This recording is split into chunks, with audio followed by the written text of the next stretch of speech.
Welcome to the best thing this week. It's the official show about the best things we did this week or last week, if you want to get specific, in the world of nerd, food, and everything we do for the Fandom Foundry. I am Todd Oxtra, but this week I'm joined by a very special guest, a friend of all of our podcasts, a mutual friend of many of our podcasting networks. He is the producer extraordinaire, one of the co-hosts of the Nerdchat, and one of the coolest and smartest guys I know. And he's an educator, so he gets bonus points. So that is ChipotleBear, aka Jose. How are you doing, Jose? I'm great, Todd. Thank you for having me here tonight. It's I'm stoked to finally be on here. I know I've been listening since episode 1, and I know Logan talked about it the other week from XCP, and I was like, "Ooh, that's exciting." I'm hopeful one day I'll get an invite from Todd. So lo and behold, it was just like right around the corner, and so excited to be here and talk about great things. I was just telling Todd before the show started that it's going to be a busy week in the world of education. It's the last week before break, and we always joke that it's like the last lap in Mario Kart, right? When the music gets faster and everything gets all crazy. That's what this week feels like. So it's nice to celebrate some positivity before we go into that and spend time with a good friend. You know, like I was actually surprised, Todd, you're getting a Christmas card. I was working on Christmas cards today, and I was like, man, like it's really cool that just a couple of years ago we didn't really know any of these people, and we built this like nice community. So anyway, it's going to be great. Happy to be here. Thank you for having me, and happy Sunday night. I am very excited. I don't have last year's card readily available, but I love your stickers. I love all of that. And Jose, I am working on something. It may just be digital this year because we have it's crazy with everything that's happening. Network, all this stuff.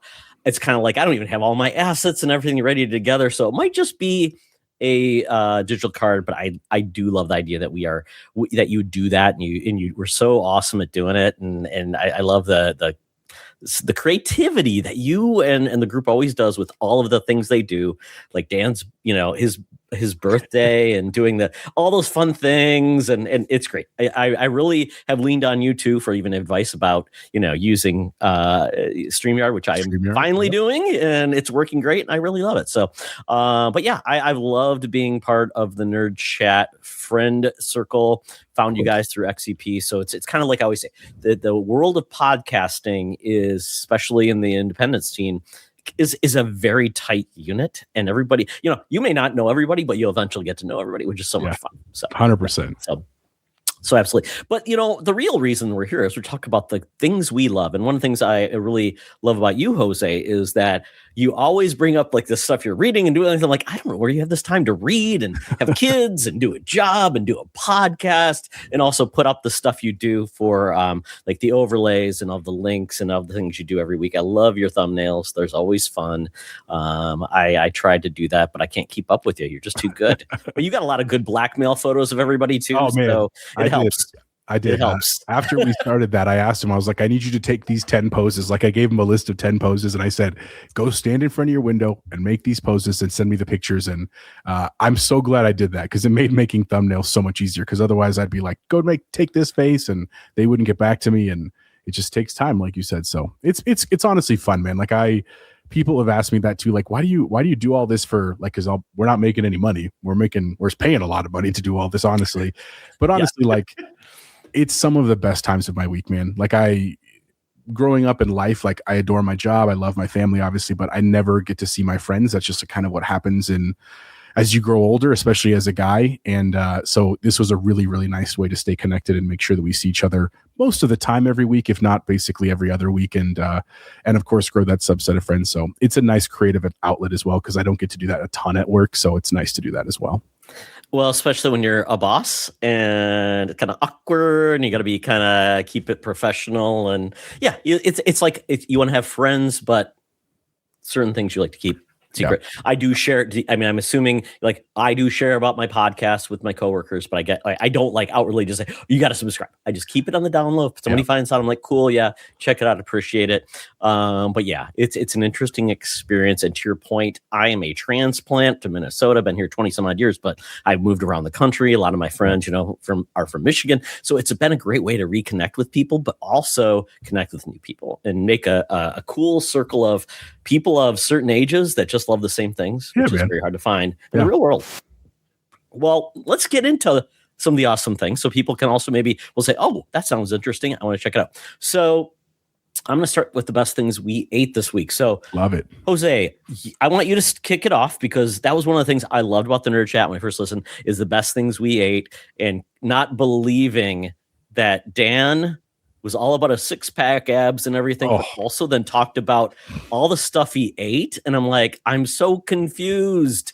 Do not have a heart attack on a stand. And I think he went to the hospital once. So I'm like, oh no, it's catching up with him. But he's okay now. To be fair, it wasn't because of food though. It was because of pre-workout that he was taking too much of. And, unfortunately, I'm sure, I don't, maybe you're not, maybe you're more disciplined than we are in the Nerd Chat, but I can speak very confidently for the four of us that we have a problem with not sleeping. So we stay up too late playing games or sometimes working. And then of course, like you still got to make everything happen for your job and your family and everything. And so the one thing that I don't do enough of is work out. While Dan certainly does that better than I think all of the three of us. And I don't know where he fits it in. Does he even work? Is that a lie? Like he actually he's just a billionaire. He's like a billionaire, like error, right? He gets to open it all. He's but no. Bruce Wayne. Yeah. I mean, he has a nice like rack in his gym and stuff like that. He goes for walks pretty frequently. So, good for him kind of thing. But that's where I put my time into like graphic design stuff for the show or reading and that kind of stuff. So we all spend it in different ways. And like Bacon said in the chat, it's getting to hang out together is nice. He and I were just chatting last night while he was playing Power Wash Simulator and I was playing Fortnite for 30 minutes. It's nice, man. So anyway, should I talk about food? Sorry, I didn't mean to derail us there. No, I love this. Absolutely. Food. I'm a big fan. Even before this, right before this, I said, hey, we're going to be a little delayed tonight. My son wants to get food. So smart. Food is important. It keeps us fueled and we love it. And that's one of my favorite things. So tell me about the best thing you had and ate this week. So on Friday night, so it's kind of, I'm very grateful for my wife. My wife is really good about pushing us to basically cook most nights of the work week. Not that we couldn't afford to go out if we wanted to, but just that like, as our girls are getting over, our girls are 8 and 10 years old. We try to make that time just a little bit special of like, we're going to put things away even for an hour, like phones and talk with each other. And we do like a high-low buffalo, like best part of your day, worst part of your day. And then just some random thing that happened. And it's been really nice for our kids. But one thing that's also developed because as my kids have gotten older and Todd, you're really more the expert in this than I am. As they're getting into like music and swimming and sports and activities, Friday we get to Friday and we are just like dead tired. And so we've kind of made it a running tradition that on Friday nights we always go out to eat somewhere, which is really nice because then no one's doing dishes. And so this Friday, thank you for pulling it up on the screen, we went to this place that's in Littleton. So we live in Southwest Denver. Bacon lives in Highlands Range. Me and Dan live in Southwest Denver. And kind of close to Littleton, Colorado, if you've ever heard of that town. It's a really, really cool town. Littleton, Colorado. I swear there's been like something that has a company reference there.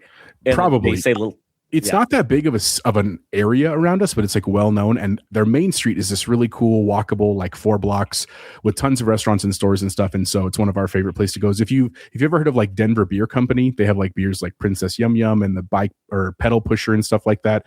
There's a tap house of Denver Beer Company in Littleton. That sounds amazing. I do really awesome. Love good beer. And their food is awesome. If you ever come to Colorado, Todd, I'll happily take you there. I promise. Fun fact, Jose, I am going to LA in January. We're going to be at the Denver airport. So I mean, I will be there, just not there. There. Oh, okay. Well, one day when you come to visit, bring the whole family if you want to bring just the wife, and we'll happily take you there. It's one of our favorite places. But a couple doors down, there's this new Mexican place called Cencalli. That's what's on the screen.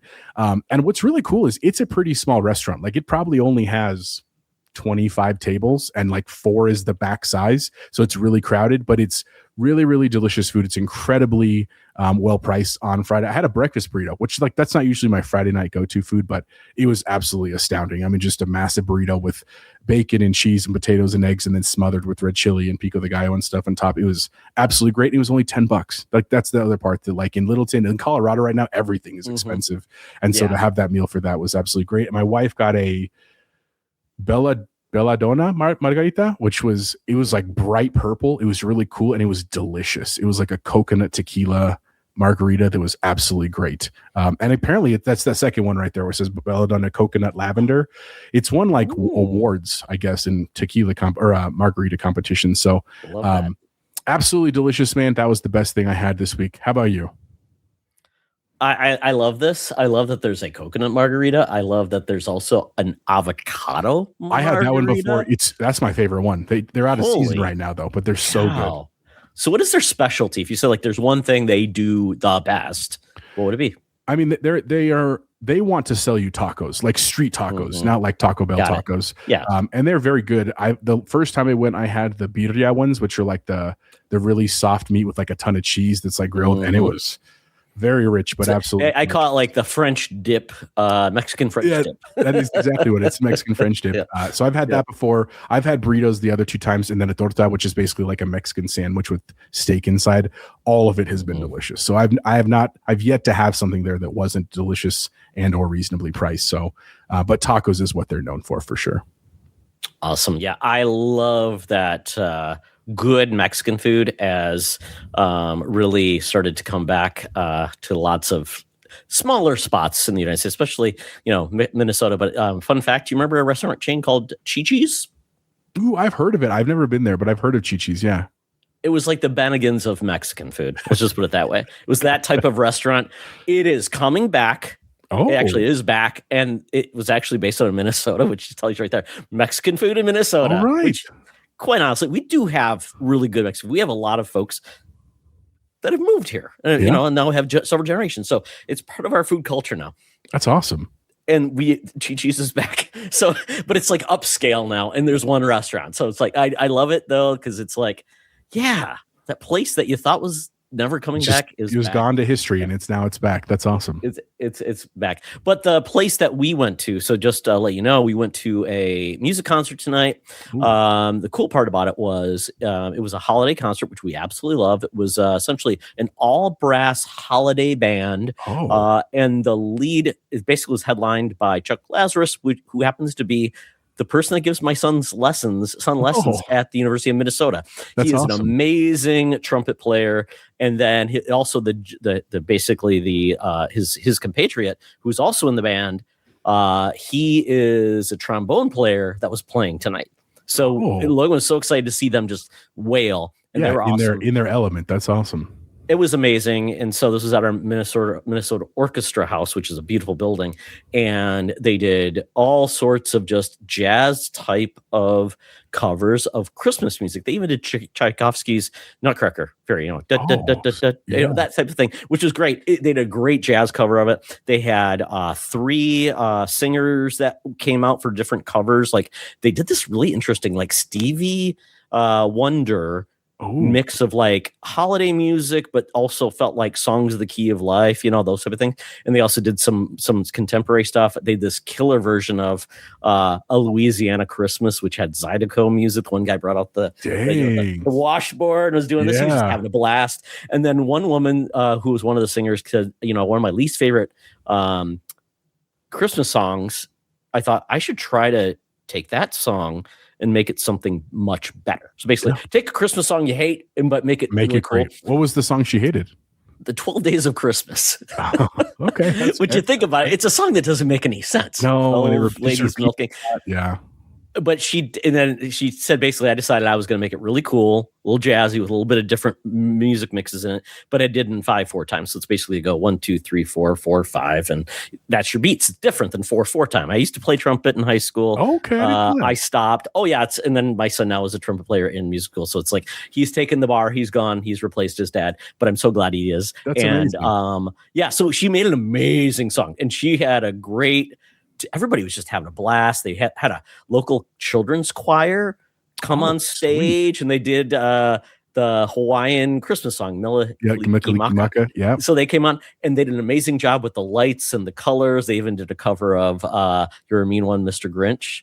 And one of the guys dressed that sounds like an awesome. It was an amazing concert. It was like 2.5 hours long. Jazz concerts go long because they like to improv. They have a good time. Go and feel it. Yeah. It was amazing. But we were there, and I'm like, hey, Jose, I think we're going to be a little late because this thing's going long, and I couldn't get out of a parking garage because we were in there waiting to get out, and everybody's taking their time. Finally got out, and we went to a place called Red Cow. Well, Red Cow, they also own a place called Red Rabbit, and it's this amazing Minnesota-only restaurant. And when I first heard it, I'm like, I'd never been there before, but I thought it was just like a burger chain or something like that. This is elevated burgers. I mean, we're talking like I'll show you what I got. So yeah, I would love to. This place is amazing. Guy. Yeah. So Red Cow is their burger joint. And then Red Rabbit is kind of like everything else, like pizza and pasta, really good drinks. My wife had a really good drink tonight, which is great. Had a grapefruit Choritos with it to mix with it, which I'm not even sure Choritos had grapefruit, which I'm like, that tastes amazing. Definitely like a lesser known flavor for sure of the Choritos for sure. Perfect. So yeah, so this is what I had. So I love it that restaurants have, and they'll show it again, but basically it was a Wagyu burger. And they put it on this. They put it on. They put a bechamel sauce down, and they put the burger down on two sides, so it comes out like a fajita plate. Oh my! It is. God, the cheese is just like on there. Like I think I ordered it medium rare, but it continues to cook. Oh my God. I couldn't eat the whole thing. I also had cheese curds with this amazing berry ketchup. My son got French onion dip, which is really good with homemade chips. And so, I mean, Wagyu burger, when you talk Wagyu, you're not going to come off cheap, right? Delicious anyway. Yeah. Exactly. So it was amazing, beautiful, well done. It was a great time. My wife had a poke bowl because she's gluten friendly. So gotcha. You can in a place like this, the burger's probably great, but we put it in a crappy bun. It's like not going to be that great. And my son had an amazing burger, and his was medium rare. And he said, "Dad, oh my God!" And he I've never heard a kid say this before, but he said the greens on the burger made it.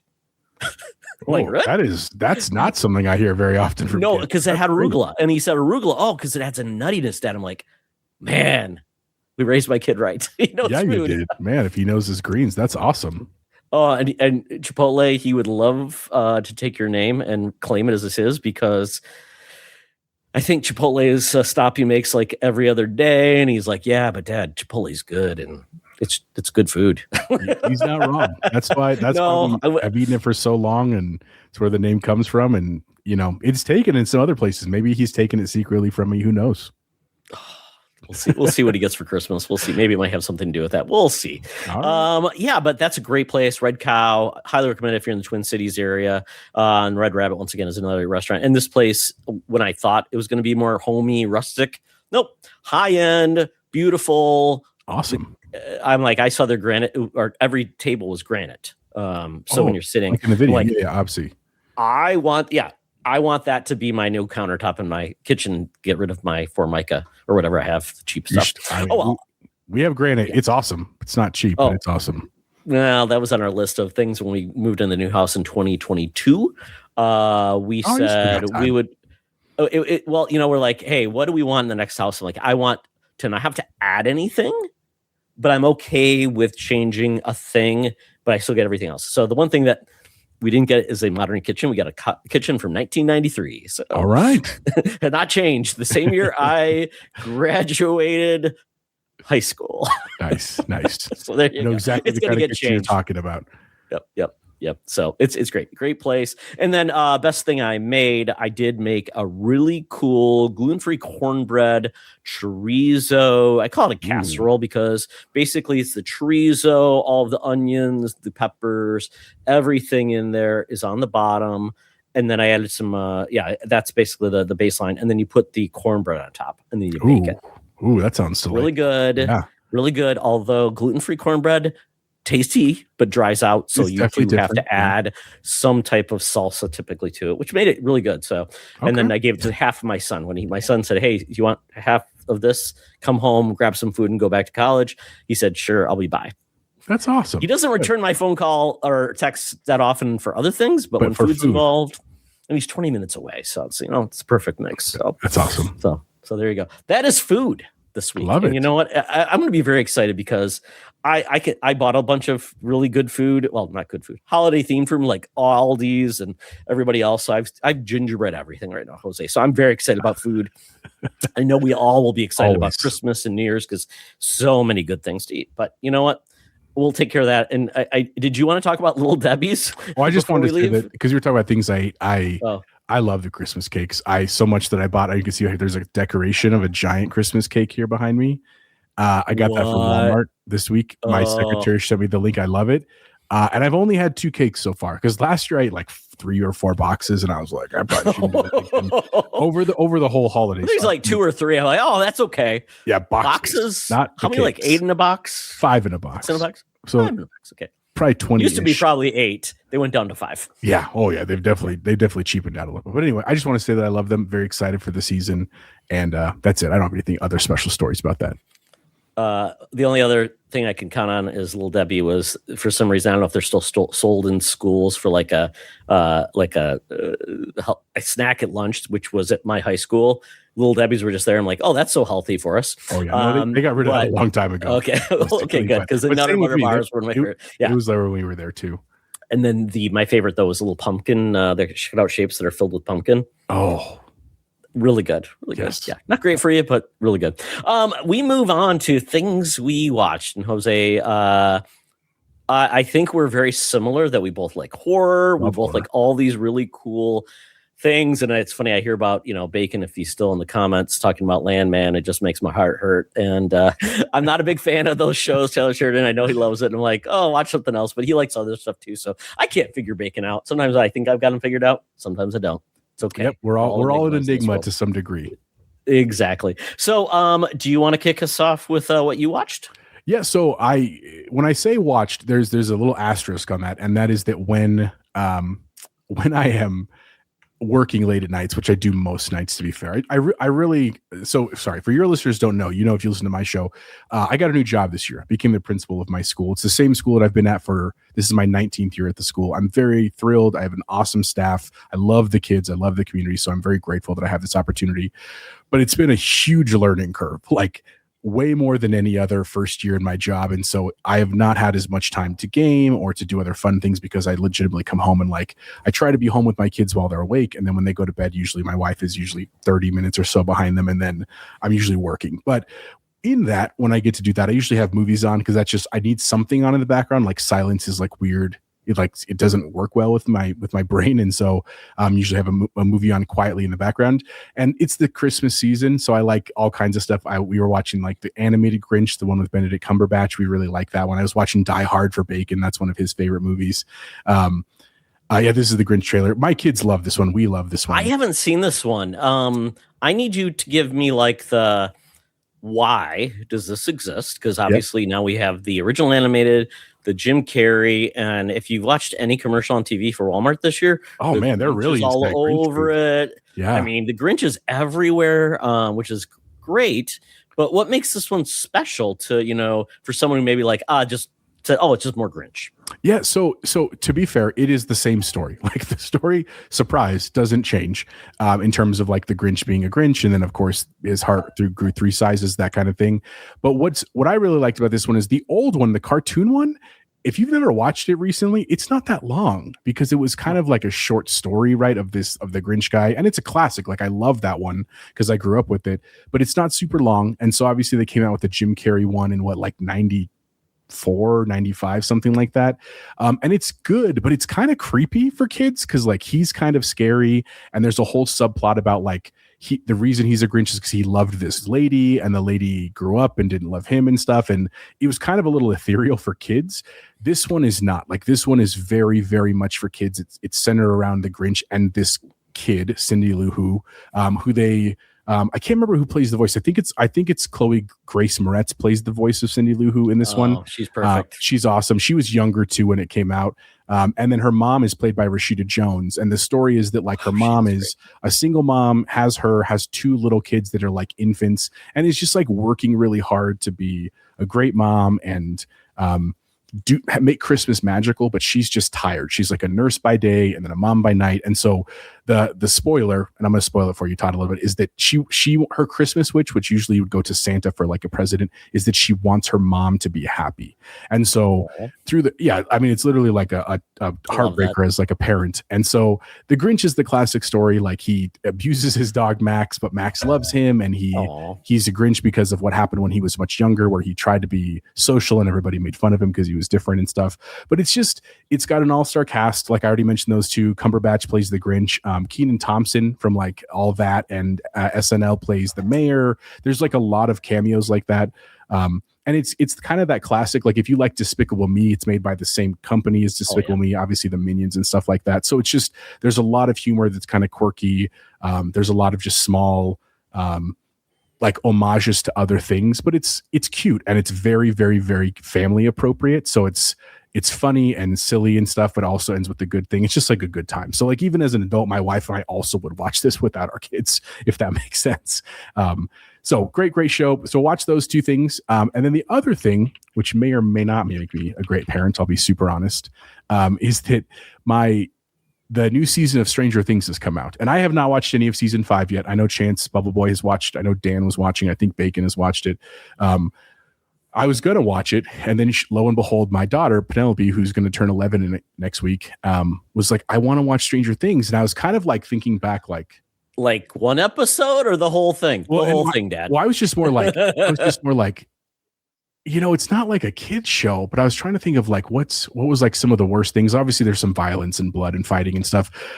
She's seen all the Jurassic Parks and, plays video games. So like, I wasn't too worried about that. I was a little bit worried about some of the relationship stuff. I could remember a couple scenes in a couple episodes, but nothing was like horrible. So I was like, all right, let's do this. So we've been rewatching it literally since episode 1. We are now to season 4. We're almost there. And it's been really great. Like that's been one of the things that when I get home from work, even a long day, they get home from school, we can sit down for an hour and watch an episode, and man, they are locked in, and we are locked in with them. It's been fun rewatching all the stories and stuff. And I don't know if you remember season 4, but it got quite darker pretty quickly. So was that the Eddie season? Or was that the season? It is the Eddie it was season. that, and that was all the Vecna, and it was amazing. And they had like the throwback to the 50s, 60s, right? And the original kind of set of kids that like Elle would come from and stuff like that. And it's interesting though, because I was a little season 4. Yeah, I was a little worried about. Oh, that's right. That's right. When she was in I was thinking of like the kids that had escaped. That was in season 2 or 3, right? Yeah, 2 was the former girl that was like had like a bandit. She was like a robber in her city and stuff. It was this weird kind of like side storyline. That was season 2. But the weird thing was like I was kind of worried they'd freak out with Vecna because he's kind of scary. I mean, he's like a monster. You know what I mean? Yeah. We haven't seen him in the show yet. But when we were talking about it, both my daughters were like, "Oh, is this the season with Vecna?" And I was like, how do you know who Vecna is? And that clearly is like the school influence, right? Is what that is. Yeah. So anyway, or even just watching YouTube, if you even look Stranger Things, you'll see like a billion videos, like spoilers for everything. Yeah. Yep. And they love YouTube, to be fair. So that's what we've been watching, man. I'm very excited. We probably won't have a ton of time to watch stuff this week. We have a bunch of events this week, but then after Friday officially break, that's what I'm looking forward to. Just on the couch, pajamas, with the whole family enjoying Christmas movies and Stranger Things. It's gonna be great. How long is break? So Friday is our last day, the 19th, and I go back January 5th. So it's about 2 weeks. That's not bad. It's not like because this year the 2nd is a Friday. So it's funny because my company, depending on the year, the way the holidays fall, they'll give you the holidays off or they'll give you like a flex holiday. This year it's like everybody's go back to work the 2nd, which is a Friday. It's like, really? But I guess if anything, everybody's going to be on Friday. And like, is anybody really going to schedule meetings? Well, because they are, of course, because Jose, I'm that guy that my company does not let you pull vacation over. My company I just hit 20 years last week at my company. So at this point, I've maxed my vacation. So, and if we don't go on a family trip or something, I really gotta use my vacation. So the summers we get like summer Fridays. So basically you only have to work a half day on Fridays. So I burn a lot of vacation because I take another half day. The other half day on Fridays. It works because there's not much going on. People are taking vacations. They do it because Minnesota, we get so much bad weather. They're like, you enjoy your summers because you're going to be like stuck in the winter, negative degrees. Exactly. Well, you guys in Colorado know you get this winter becomes either cold or snow, and it's like and then it's like even then it's like, do you really want to hang out outside? Well, a lot of people don't. But we don't get the ice you guys do though. I mean, we get ice obviously, but like the ice storms that you guys get up north we do not get those here. We don't have that kind of climate. It gets a little weird. Yeah, it gets a little weird, wonky, depending on like, don't be 33 degrees because then it would rather be at 30, 38 or 40 to get just rain, or you want it to be so cold, nothing happens and it's just snow and we get rid of it. But so this year is weird because I'm basically done Friday this week coming up. And then I am going back on the 2nd because my clock starts over again. And then I'm off the I'm working the 2nd, and then I'm off a week because I'm going to vacation. First vacation I've ever taken in the winter. Okay. And we're going to LA. We're going to go to we're going to do all the parks. So Disney, California, Universal Studios, Hollywood. And then we're going to go to San Diego to visit my in-laws. So it'll be a fun time. Oh, so it's like, I'm a trip, Todd. You're going to love that, dude. This will be like the longest I've ever been off without like not having a job, which I haven't. I mean, that would have been when I left the Air Force because I was getting a job out of it. So this is the weirdest thing. So I feel like this is going to feel very, very weird. I probably hope I don't forget my work password. We'll see how it goes. But yeah, so it's kind of nice. I'm very excited about it. My son, though, is almost in the same boat, Jose. College Christmas breaks, and you probably remember this. They're no joke. He's done. He's probably done this week, right? Well, yeah. He has one exam on Tuesday. Then he has some type of trumpet performance at noon, which my wife's pissed off because how's anybody going to see this performance? And they don't broadcast it. So I told my wife, record it, just put your phone down. So you're not recording it, but you get the sound, not the video. It says it's like in the middle of my workday. It's at noon on a Wednesday. So good luck with that. What a mess, man. So especially like how many kids kids at a university, not a lot of parents can actually attend those events. A lot of kids are out of state. So it's kind of a mess. I just wish better. But that would be my son's not so favorite professor. So we talked about those. It's crazy they wouldn't broadcast it. It's so easy to do that. Some of it they can't though. Some of it can't because of the copyright of the music and stuff. Yeah. And see, like even when you're at a concert, they won't even let you record it with your phone. Like, sir, turn that off because I guess I'm going to leak it and sell it for millions. I'm going to put it on Twitch. I'm going to get so many viewers. You did get your wife those Meta Ray-Bans, but you can just stream it straight from her glasses. Oh, that's a good one. I did see a cheap pair that I'm like, it's like $40. That I'm like, who would know? I wear glasses over my glasses. Well, to be fair, you have to, when you record with them, it does turn on like a little light up here, but I've seen all these hacks on YouTube where you can unprogram that out. You can just cover it. Well, no, it has a thing where if you cover it, it won't let you record. Like there's a sensor, but there's a bypass you can do. Obviously, like people figured that out quickly. So, anyway. So as I was saying, my son is off. His last thing he has to do on campus is the Wednesday. His last exam is Tuesday, and then he doesn't have to go back until the 21st of January. Oh my, what a lucky dog. I know. I think I only got like 2 weeks, 3 weeks, maybe. Yeah. So it's perfect for us because then we can just take them, avoid all the people that are traveling during the holidays with their families, and then it's just us. So the parks will be nice and empty. And yeah, dude, the weather's going to be great. It'll be a little chilly still in Cali, but it'll be much warmer than Minnesota for sure. Oh, absolutely. Just so excited. But I did want to say one thing to your kids, when you talk about them being scared of something, if they survived this, Jose, they'll be okay. That's what I'm saying, dude. Like it's not a bad movie. It's a good movie. No, it's fun. Scary looking weird dude. Like he looks like Leprechaun, like Warwick Davis. Warwick Davis, remember? Like back in the day. Oh anyway. Yeah. So I'm like, they can survive that creepy little kid. It's kind of like, did you ever play? Was it Twilight Princess? Where it was Twilight Princess. Those little weird kids that Link hung out with in that game. I didn't play Twilight Princess. I played Wind Waker and I played all the ones part. I don't think I played Twilight Princess though. It's not a great game, but obviously it was like one thing she had. But these are the ugliest kids I've ever seen in my life. I'm like, they gave me nightmares. So yeah. So let's see. Okay, so what did I watch? So I watched so I'd seen this movie before, but a lot of people haven't, and I think it's an underrated Christmas film. It is a horror black comedy with an amazing cast. So this movie is called Krampus. 2015, Adam Scott. It has got I'm blanking on her name, Academy Award winner. It's got right there. Connie. Is it Connie? She was Nurse. No, Nurse Joy. Yes. It's not Eve Falco. That's Sopranos. Oh no, my gosh, she was in Hereditary. What's her name from Hereditary? Yep. It's not Tilly. It's something like that. Connie. No, Connie. Oh god, I can't remember her name. But yeah. Amazing actress, David Koechner from Anchorman, Toni Collette. Yep. And then if you've watched a great show called St. Dennis, it's a good one. It is. Well, the head nurse is in this too, which I like. Oh, it's the head nurse from St. Dennis. Gotcha. Great cast, great kid actors.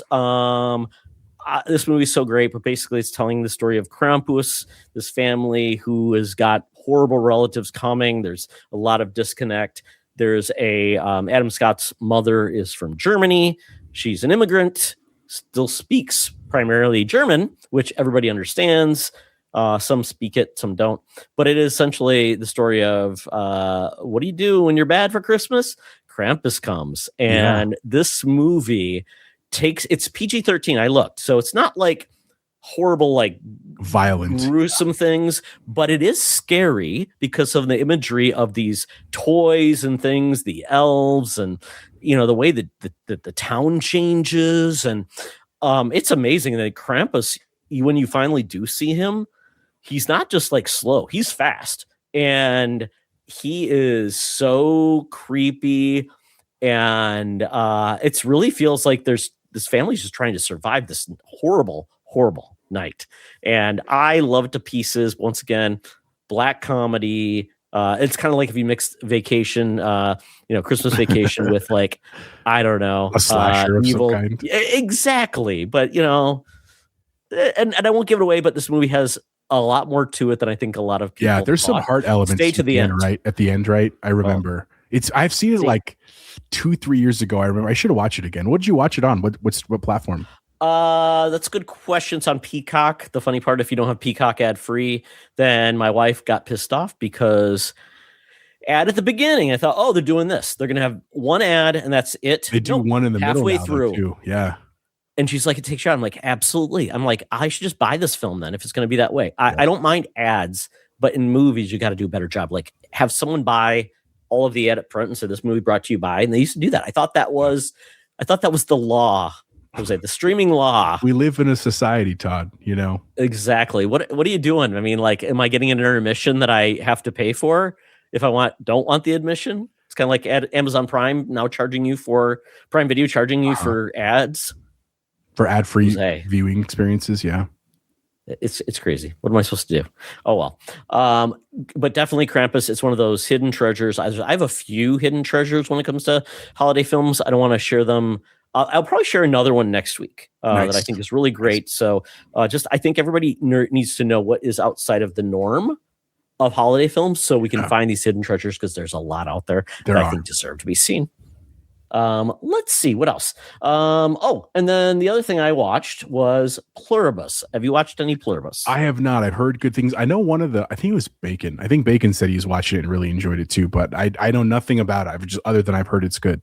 Okay. So do you want me to share a trailer or not? Sure you can. I mean, it'll have no words. So basically, I'll just put it on the background. So if anybody's worried, do not watch our YouTube of this right now. It is an Apple TV Plus. I got a good deal on Apple TV Plus on Amazon Prime, which was great. And it's a really unique show. I've watched one episode, so I can't tell you much more than that.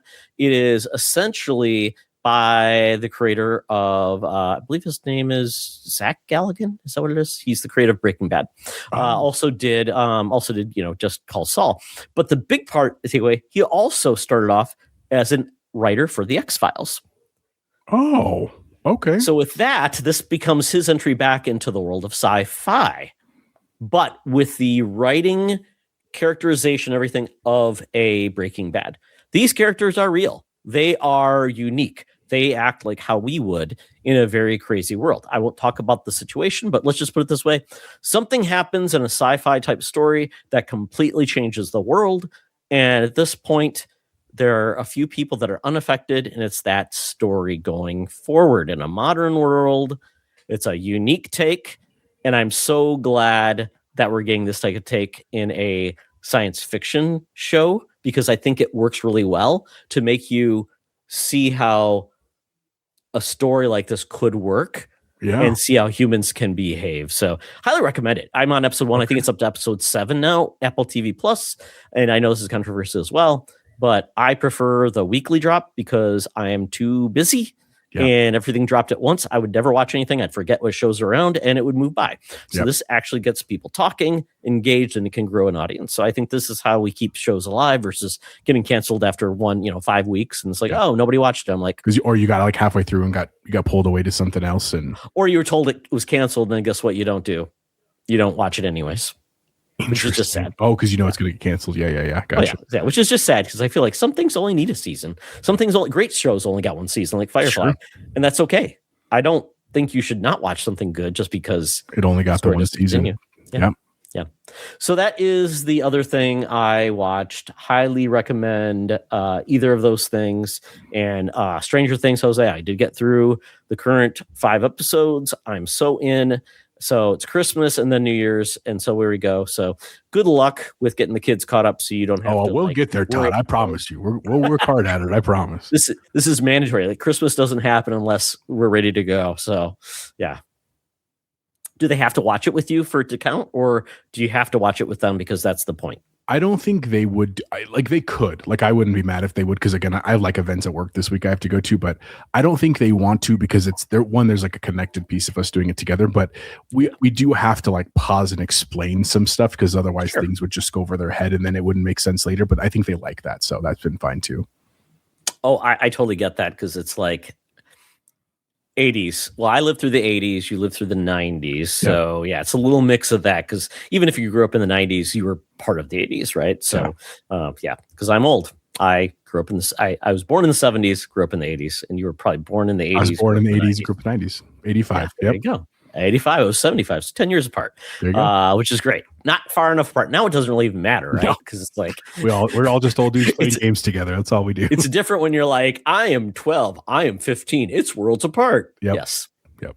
We're college and career and things like that. So really quickly, best things we did. I talked about my concert. That is what I did.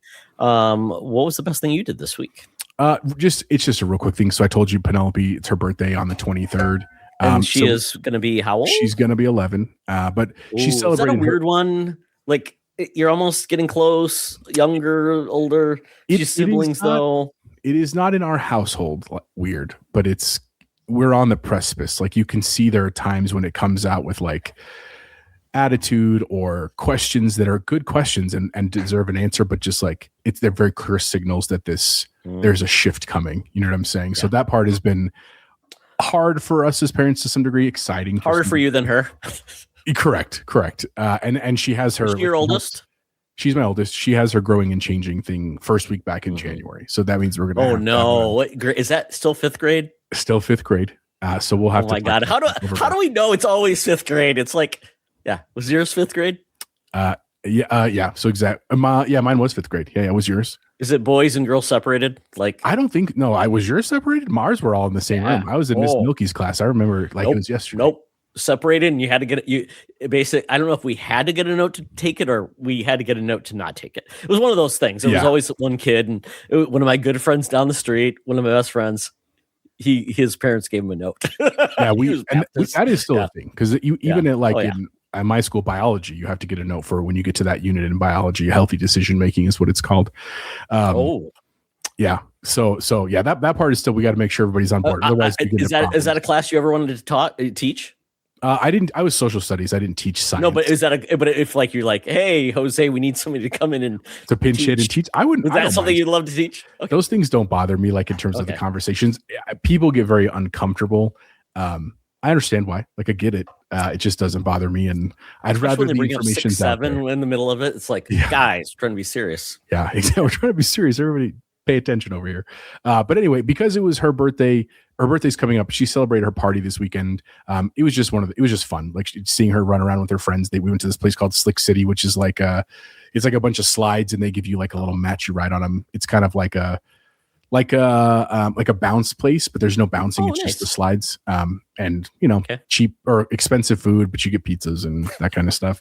And then the other best thing I did, which was on Friday, as being a new principal in my district, we're going through some big changes for the next coming years. And I got to sit in a room with 3 other very close by principals. And we just got to talk very informally with each other. There was a lot of laughing and stuff. And that was really helpful. Just not only professionally, but just socially, going to meetings. I still feel like the awkward kind of new guy, and everybody's very nice. Don't get me wrong, but it's just everybody knows what they're doing. And I feel like I don't. And so it was really nice to have that connection with a couple other people, two other men and a woman, Mrs. Keller at a close by school. So it was great, man. That was the best thing I did this week. Nothing super crazy fun personally. It was they're all work related and family related, but nonetheless a good week. I tell you, like anybody has a new job, even if you're in the same company like myself. I've had many new jobs, and nothing makes you feel so much better. And like my job, there's always a team channel for like, oh, it's newbies or this supply chain people. And it feels like, because it feels like it's a safe space to ask questions that you think are dumb. But when everybody says, oh, that's a good question, meaning everybody else feels the same way. They want to ask those questions. So hopefully that's something where you guys, from that meeting, you can continue having those open forums and having that, because nothing is better than feeling like, to your point, I'm not alone. Everybody's struggling, and this is how we can all make each other better. So it is. I appreciate that. And what's wild is, like, again, like I'm 40, like I've done this job a long time. I've been in my school a long time, but it's really, really nice to just have kind of like access to each other. And to be fair, when I got the job, all three of them like texted me separately and said like, hey, if you need anything, let me know, I'm here. But like you said, I don't want to be the dude asking questions all the time and saying dumb things. But it was really nice to just have that kind of like affirmative moment of like, no, they're all normal people. They have lives too. They care about their school, and they also don't want to have a heart attack by 45. You know what I'm saying? Like, because of the stress of the job. So that part is really nice, man. And Jose, I wish I had your board of things, because I would have clipped, I'm a man, I'm 40. Oh, I got that. I couldn't even hear it. Too quiet. Oh, it did not come through? I don't know. No, it did not come. It's funny when Chance has been on. Chance is, one of your podcasters in your group, a good friend of ours, and also in our Waiver Wire Wizards. He brings his own soundboard board too. Yeah. Is this better? Nope, you're muted. You're muted. Let's hear it. Am I muted again? Oh, hang on. No, you're okay now. You're okay now. That they didn't come through? No, I didn't hear it. Dang, I don't know what I did. I changed something. I'm sorry. Yep. No problem. But yeah, if you want to hear that clip, listen to the Nerdchat, because it comes out at least 3 or 4 times. And I asked them, I want them to add I'm a man, I'm 50, because I truly am 50 now. So there we go. Yeah. And, if you want to listen to something fun, I listen to the Rich Eisen show on Roku. It's a great show, primarily NFL related, but he always has guests, and he had Hank Azaria come on, and Hank Azaria is obviously one of the greatest voices of sectors.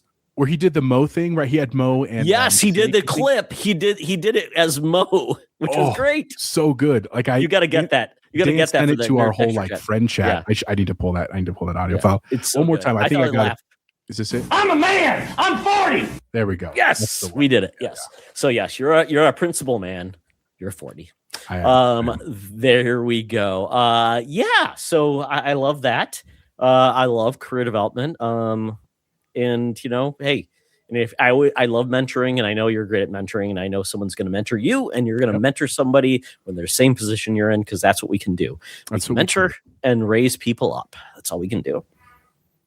So very good. That's your the more you know goes across the screen. I need that like bumper there too. Then let's get into like the best things we played. And I will say I really only played one game, but one thing I want to talk about, it's related. What's the best thing Are you going to show me? I hope. Oh, okay, sweet. So this is the 8-bit dough. Amazing controller. $80, limited edition. It's now sold out. So I don't know how many they made, but this is great. So this is like basically, if you think about like NES, kind of looks like an NES. This is the case it came in for $80. Comes in this case. You open it up. Beautiful. Oh, that is gorgeous, dude. And then the cool thing about this, you can keep it in here, and there's like a little pass through in the back. Oh, for charging? That is for charging. Yeah, for the USB-C. Believe me, it opens up. It's very hard to do this. Believe me, I'm going to do a unboxing and a thing with it. I'm like, how do people even do this? See, I'm dropping stuff, Jose. I'm breaking it. And it's just excited, Todd. It's okay. It's exciting. But yeah, it comes with this awesome dock. The dock comes off, obviously, and then it's, charges. Has the USB-C right there. That gray color brings back memories, man, of the NES stuff. That's so awesome. It's beautiful. And then it comes with this. So basically, if you plug it in here, the adapter is here. That is the 2.4G adapter. And then you can plug this into any USB-C device. It supports Switch devices, PC, Android. So I can just plug this in, man. Yeah, and it plugs back in, which is great. I love these 8-bit dough because they look like Mario like bricks. Put in there, that's great. Really cool. Also comes with an NES adapter. So you can plug this. Like the original NES? Yes. It comes with an adapter that you plug into the NES port, and it's wireless. Oh my God. That's Connects awesome, to dude. this. And this controller is amazing. Has TMR joysticks. Jose. Okay. And it's got the, I know Dan already complains about this. It's also got the little buttons you push in to make these short. So I like those. That's what I have on my Elite. I love them. They're great. They're great. So they're put in there. It has back buttons. It's got amazing LEDs. Let's see if we can turn this on. Here we go. Amazing LEDs that you can change the lights. It is beautiful. Dang, for $80, that's a steal. Has so many settings. Yeah, and then it's not only got the R2s, R1, R2, but it's got these little R3s and R3s right here in the middle. So if you can see those, so it's got an extra set of buttons. It's USB-C charged, works with a billion things, and comes with a dock, and then you can just charge it. So, and the battery is amazing. So, and it feels great. Those TMR sticks are amazing. Yeah. And what it made me feel like is everybody else has to raise the bar for their base controller when 8-Bit does something like this. Yes. All these extra things. Even it came with like a little, what's his name? The robot that came with the NES. Was it Rob? Rob the Robot. It was Rob the Robot. Yeah. Like ROB. Robot something. Or, R dot. And it's a keychain. It came with it. So I'm like, and it came with a beautiful box and packaging. And I'm like, it even comes with keycaps that cover up the caps with like 1984. And this has really cool, like dates of like different things, important history dates. So like $80. And I just saw that one that Xbox just introduced, $90 for the Fallout controller, which is just a controller with some pretty graphics on it. Like $90. Yeah, dude, they got to step their game up. It's crazy. PlayStation is out of control, and their battery life is two minutes. And then Nintendo's Pro controller is pretty damn good, but once again, it's Nintendo. They're charging you $100 for a what is it, Virtual Boy thing? So yeah, for the cardboard Virtual Boy. Exactly. And so that ties into the only game I played, which was Metroid Prime 4. Finally came from GameFly. So yes, Dan, came from GameFly. Tell me about it. How is it? Oh, it's beautiful. I played on the big screen, played it. It is definitely a different approach to Metroid, and I think that we've seen, because it does feel like it's more like a straightforward action game than in a Metroidvania. So I don't feel like there's much of the going here, back. Come back. Yeah. They didn't make it a full new world. They made it kind of like it was parceled off. And so they brought in the bike to kind of bridge that gap. To basically make open zones, I guess the best term. I haven't gotten very far into it. But I do believe with the Metroid games, Jose, I don't know how many of you played like since whenever, but the last Switch Metroid was Dread. Yep. And then now we've had Metroid Prime 4. Yep. So Dread I wanted to love, but they made the difficulty pretty high. Yep. But they also made the controls more difficult than needed to be. Like, so Metroid would move her arm and change it since it's 2D. You had to push one button and then move it with the other. But then you also wanted to move fast. So it got to be like, oh no, I'm doing a lot of buttons for one thing I want to do. So essentially, what I ended up doing is I used a programmable. I had programmable Joy-Cons that I could take. You could like create macros for, basically. I could, and I could use back buttons to do it, which made it so much better. Yeah. But with those back buttons or with the Joy-Cons weren't NFC enabled. So if I wanted to get like the extra energy tank for the Amiibo, I couldn't do it. So in this way, I feel like it's a lot of extra steps to do things with many more control things to input, like scanning. You click this button and then you do that. And then you click this button and then you do that. And it's like, holy cow, this is more complex than it needs to be. Yeah, just make it simple, man. Simple buttons. It feels like, and I always felt like Nintendo was the simplicity company because they just had that Kirby Air Riders came out. It's like, oh, we increased the buttons by 100%. Now there's two. There's two buttons now. Exactly. Which is so funny. And the game is not getting that great of reviews, which is just sad because this game took 7 years to make. Oh my God, so long for them to make. Yeah. But it's also sad for us because I think we have Metroid Prime in what's it called? Fantasy Critic. So that's not good because I'm pretty sure that was our last one. We were hoping for a big win. the last time I saw it was bordering on 80 going down. That's not good. Not great. Obviously, you're thinking this is the game that's not going to fail because Dread did so well. Yeah. So we'll see how it goes. But I enjoyed it for what it is right now. I'll probably play it again just to see did I miss something. Sure. Yeah, and then other than that, I'm just waiting for some more games. I did play. I just returned it because I liked what it was.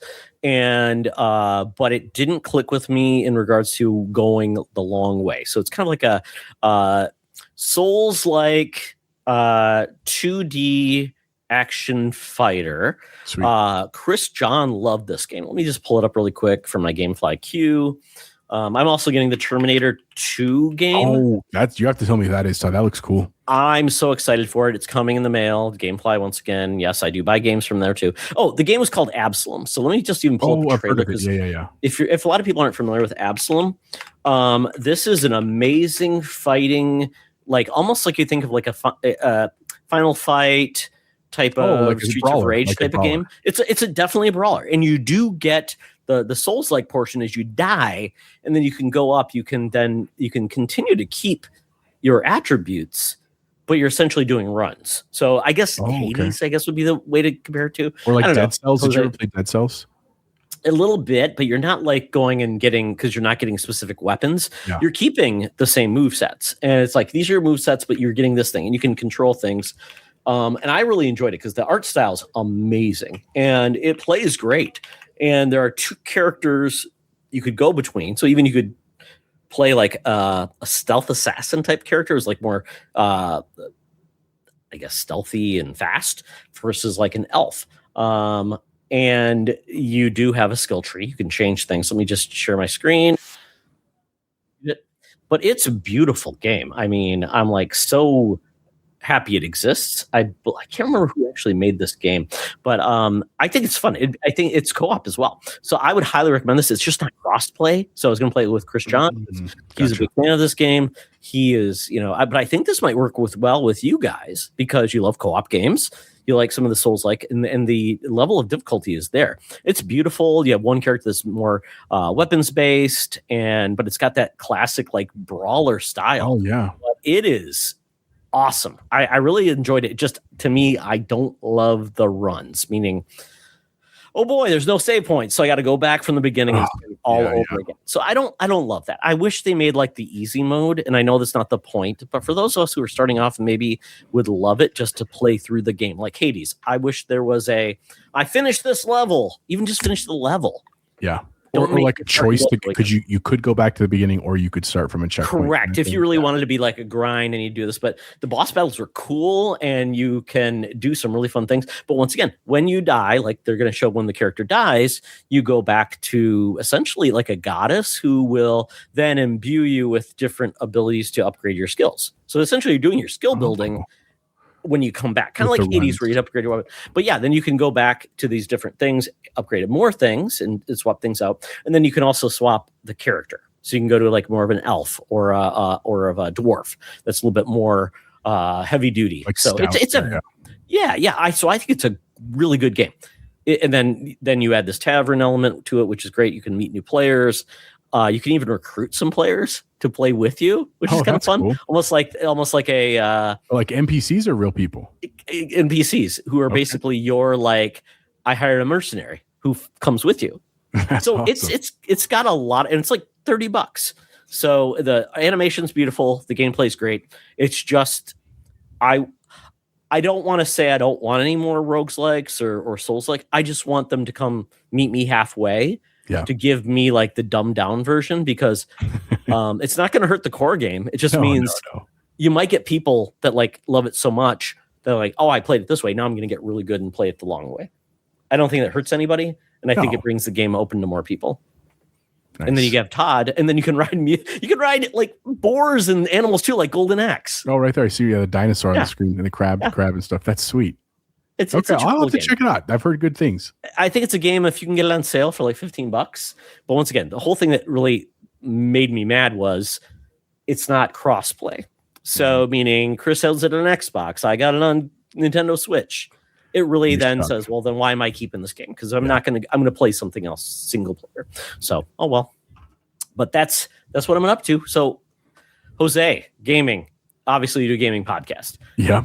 You've been busy though. So, what's keeping you attached to a controller when you should be sleeping or watching something, or I don't know, eating food? Well, so the good news about that is that I was one of the. I'm really happy with it. I'm sure some people would say that I'm a sucker. I was one of the people that bought the Xbox Ally X when it came out in October. And one of the things I've really enjoyed it truly overall, but one of the things I really love is that at night, typically like when we're kind of relaxing as a family, we are watching TV together. A lot of it's not always Stranger Things, but even sometimes when we're watching this kind of new run of Stranger Things, I get to be playing games while I'm doing that, right? And obviously not like super hardcore, super in-depth games where I want to be engaged in like the dialogue and the story and stuff like that. But just really can I don't want to use the word. It's almost grind, like the game where you can you don't even have to really engage too much with it because correct. It's like scratching an itch. Right? Exactly. And so for me, I have wanted to play Outer Worlds 2 since it came out, but I had never played the first one. And so I had asked everyone, and everyone's like, you don't really have to for 2. It does like the story isn't a continuation, but you probably should. It's not that long. And so I finally did decide to bite the bullet when I was on vacation in November, and I did it. And I played the whole thing on the Ally because I didn't realize it was not play anywhere. And so I got like 80% of the way. So answer that to me. So it's not playing anywhere. So when you say that, you play on the Xbox Ally X. So I can't. So here's what happened. So we were on vacation. We went to Disney. It was awesome. That's why I know you're going to have a great time when you go. So we'd come home at night, and my daughters were tired, and they needed to go to bed. And I was tired physically, but like mentally, my mind was like racing. So I needed something to like calm down. You need to sit down. Let everything drain. It's like me watching a show. Yes. It's like, okay, my brain is now relaxed. 100%. And so I could put in headphones and play this game, play Outer Worlds, and on the Ally X, which was great. Great battery life, great screen. Like I'm really, really thrilled with this thing, even though I know it's expensive. So I played it, and I probably got about 80% of the way on the trip. Now, granted, I did quite a few of the side quests, but I definitely was golden pathing it most of the time. And so when I got home and like back to work and all that stuff, but after a couple of days and things had mellowed out, I was like, I kind of want to play this on like my TV and see what the graphical difference is, because I think it looks beautiful on the Ally. Like I have no complaints, but obviously I never played it on PC. Is that a 1080p or like a 1080p screen? The Steam Deck is to 800p, right? It's lower resolution, but correct, works well for what it's 1080p, but it's definitely I'm averaging like 75 to 80 frames on high settings on the Ally, which is so Jose. Looks great. I was gonna say, hopefully that's not a complaint. Like I only got 85 frames. Like, hey, no, I'm thrilled. 30 frames again because it's on high settings and stuff. So I'm thrilled with that. But I would say, have you thought about hooking up an eGPU to it and like put a 5090, Jose? Because you may need to do that, right? No, I have not. I have not. In a backpack, just put that there. Can't lay down anymore. Hot from the heat dissipation. Yeah, you can't even sit down with it. You have to sit up because if you get burned. No. So anyway, when I got home, I got here, and here's what's crazy. I downloaded Outer Worlds, and I could see my save file because my PC was like, you've got X amount of gold or the G's, right? You're like 600 out of 1,000. You got this many trophies. It could see all of that, but when I would boot up the game, it wouldn't give you my save. Like it would say start new game on the PC, so I was like racking my brain. I had the same problem. I had Immortals of Avium. I owned it on Xbox. It's a Game Pass game. Gotcha. I got rid of my Xbox because I was like, I'm going to go all on PC, play PC Game Pass so I can still play myself. Boot up Immortals of Avium. Guess what, Jose? No save. I'm like, what? Yes. Yeah. So it's like so dumb, right? And that's a game that's owned by, it was not published by Microsoft when they bought the game, right? So it was Crafton or whatever company. Yeah, so I was so confused, and I was getting frustrated, and I was like, I was trying to avoid calling bacon. Not because I don't want to call bacon. I love bacon, but I just trying to I want to solve the problem on my own. Correct. And sure enough, I can't remember coming across somewhere in like a forum that was like, it's not play anywhere. Your file's not going to transfer. And I was like, oh my God, I have an answer. And now I'm really frustrated because that's the answer like I didn't want. And I talked to Dan and Bacon later after I was almost done with the game. And they said, theoretically, I could have taken a flash drive, taken my save file from my that's possible Ally and put it on the, I mean, it's not like an easy save file. Like I'd have to but I was like, because I guess it's because it's coming from a Xbox centric environment system, could work. right? Yeah. But I didn't do that. So anyway, after I got past that, I was like, now I totally understand why Play Anywhere is so important. So it's definitely like, I'm a big fan of Play Cross Anywhere. saves are, I think that's the big thing. Cross saves. It's kind of like when Sony did that with things. I think, the companies that get it right, it's like, I'm trying to think, Destiny finally did cross saves, right? Yeah. I want to play wherever I want to play because you can't rely on Play Anywhere because obviously it's just that Xbox environment. So if there's games that aren't there, but cross save, cross play, those things matter. Yeah. Yes. But anyway, so once I knew I couldn't do it, then I said, okay, that's okay. I just need to finish it on the Ally. So I did finish that this week. I enjoyed the story. I'm really happy with all the choices that I made in the game. I really like that it did a pretty long recap at the end where it kind of revisited all the stories that I went through. That was my favorite part. That felt like it was like a movie. I can't remember. Literally 20 minutes. It took like 20 minutes to get through all of the this is what happened here and this is what happened here. And it made me feel good about my choices because I was trying to be very altruistic and saving humanity and not the company and stuff like that. And no spoilers if you haven't played it, but I enjoyed it quite a bit. So I did that. And I don't know if I'm going to start Outer Worlds 2. I might take a break and play something a little bit different before I do that. I don't want to disappoint you, but you didn't have to play Outer Worlds 2 or Outer Worlds 1 because Outer Worlds 2 is completely disconnected. I know. And that's what Logan said too. And he said, I probably will really like 2, but he goes, but the problem is if you like 2, you're never going to want to go back and play 1. So I was like, well, I probably should play 1 then first. I'd rather do that and have it out of the way. So then I've also been playing BallxPit for the last month or so, and I've really enjoyed that. I finally rolled credits on that this week, and I didn't get the 1,000 out of 1,000, but I'm in 880. I'm so close, and I kind of am like, I'm gonna put it down for now. I'm not gonna delete it yet or anything, but I want to just move it away from the balls flying everywhere. I need to do something different. And so the other last thing is that I've never been a Fortnite player ever since it come out, but with the Simpsons thing that came out last month. There's BallxPit on the screen. It's a great game. Yeah. I got my coworker. I'm assuming everybody knows what Minecraft or what Fortnite is. So I'll just play this in the background when you talk about. No, it's totally fine. So last Battle Pass they had the Simpsons, and you actually got to play in Springfield, and finally it was time where we were like, okay, we're all going to jump in. Dan Bacon, I even chanced a tiny bit. I think he didn't get too much into it. But we had a great time. I mean, it's like a shooter. It's like a war zone. It's like a Battlefield, obviously different, more cartoony, that kind of stuff.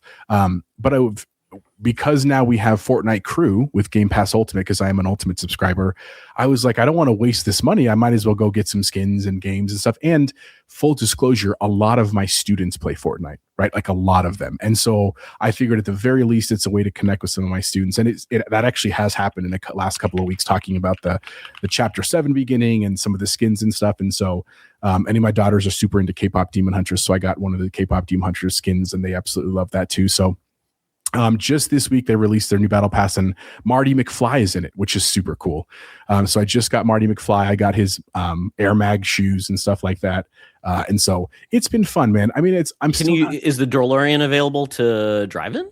It's not one of the things yet. But there's one of his little emotes says Great Scott, and there's stuff, his drop in animation is the clock tower and stuff like that. So I will give it to Epic. They're very good about getting that crossover IP, and it's compelling. I wouldn't have spent real money on it, for the record, even the Simpsons one. If it had not been in Game Pass, I don't know that I would have paid the money to get the Battle Pass, because it's just not a game I had really played. But since it's there, it's free and it's fun. And I also think both my daughters like playing games, and my older one, Penelope, the one that had the birthday, is starting to ask about it a little. And so I was like, this may be a connection down the road. So I would love to know a little bit about this game. And so it's been fun. It's something I can kind of play honestly casually, because I don't care about getting that good in it.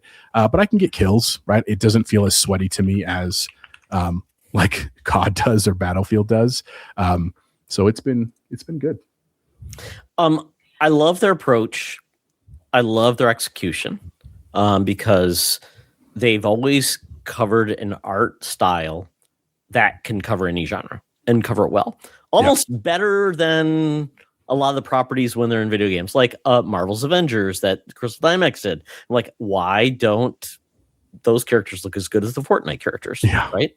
Star Wars characters. I mean, and they all work together. It's not like, oh my God, it's a human version of this guy. They all look good. Like Demon Hunter doing that. I mean, and it's, quite honestly, in a world where we may get a new Demon Hunters game by Rocksteady when, WB gets acquired by WB Games that gets acquired by Netflix. That may happen, which would be very cool, to be honest. I mean, why not?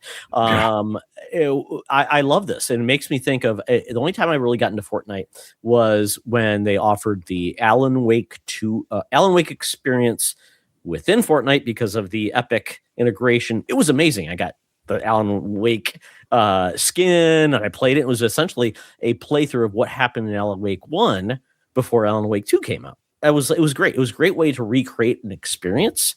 And what I know they can do is they can do more than just make Fortnite, because they made the Lego game. They make a racer. They make they also own what is the arcade sport game with the balls. I'm blanking right now. Soccer with cars. Rocket League. Rocket League. Yeah. So they have that, and they also have the Rock Band version, or whatever. It's Fortnite music thing. So they have all these tools. So I'm like, and I've heard that, obviously Disney put a lot of money into them, about $1 billion. And I'm like, if they could just build, because obviously Unreal, this is all built on Unreal. Give me like real gaming experiences, not just the Fortnite shooting with these properties. And they have won the game, because I think that's what they're trying to do with some of their new stuff that I haven't jumped into any of it, to be fair. So I'm absolutely not an expert. But they're trying to create these like separate worlds with like Lego and Ninja Turtles and stuff where they are really trying to just change it so that you can use some of that property in different ways. I think it gets harder because when they get these licenses, they do get them in perpetuity. Like they are allowed to keep the skin for as long as they want, which is very important. But you can't buy it. People to feel like they're going to lose it. Oh, correct. It's available for a certain time, so it creates FOMO. Right? Get the FOMO going, Jose. Versus like Call of Duty, where it's like next season. Oh, your skins may not travel all on. And it's like, oh, great. Glad I spent that. Or money. in the next game. Exactly. And I did, before we get on, I just want to say thank you, Nissa, once again for calling out a few things. The big thing is, though, Jose. Nissa says Wonderstop. Play Wonderstop. I've heard good things. I really have. And I got to play Winter Burrow for Nissa. That sounds like a game where, at least because you have someone to play it with, you probably play it with. Myself, I don't. My son he's playing Helldivers and things like that. He's at college at the time. He's like, oh, Moonlighter 2 just came out. I'm going to play that, Dad. It's my first game I'm going to play after I'm done with exams. So, good for him, I these cozy games, I appreciate what they do. I got things to kill, man. That's where my time lies. I got things to kill and not making houses. I own a house. And I don't even want to fix the things in my house. Want to take care of that one. No, exactly. Leaky roof, yes. Hang up pictures. You know how many pictures I've got, Jose, of like posters and things I need to hang out? Too many. Take a day, Todd. You deserve it, man. Just listen to some podcasts. Believe me, my wife was like, "You bought all this crap and you put it out." It's more like cover my ass. Is more of like it. Yeah, well, I'm right there with you, bud. Look behind me. All this. Oh, and then Winter Burrow. Yep. So maybe take a goal would be winter break, Jose. Pick a cozy game, play with one of your kids, make it a thing. Winter Burrow, I'm going to play over the break for real because I wanted to finish Outer Worlds and BallxPit, so I can now put it on my Ally and play that while we're like hanging out. So I will have a feedback on that in a couple weeks for sure. Okay, for Nissa, I'm going to pull up the Wonderstop trailer, Jose, so we can just get reaccomplished because I think I know what this is. I don't know what it is. Is this like the coffee shop game?